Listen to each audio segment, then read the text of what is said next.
This is what mandatory quarantine looks like for a Canadian couple, full-timing out of their motor coach. We had to leave our site in Florida about a month early, and it's still very cold in Ontario, Canada. Most of the campgrounds are closed.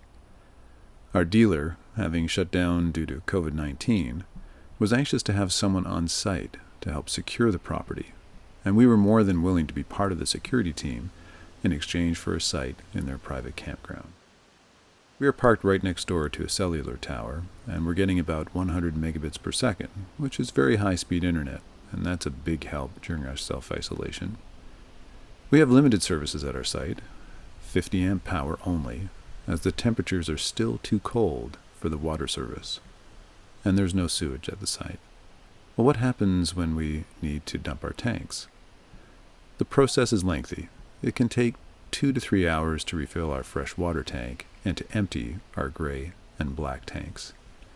Aside from getting the coach ready to move, which can take a bit of time, we have to head over to the main dealership building.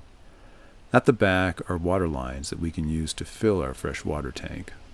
We need to do 2 passes, once before we dump and once after we dump. It can take anywhere between 30 to 40 minutes to fill the fresh water tank, and we have to be very careful not to overfill. If that happens, then we lose about 25 gallons of water due to the design of the overflow system in our coach. We are required to use a temporary holding tank for dumping, as the dealer does not have any dumping facilities on site. Because of the cold temperatures, we have no water where we dump, and we have to flush our water closet multiple times to rinse out our black tank. Back to the main building to top up the fresh water, and then back to our site.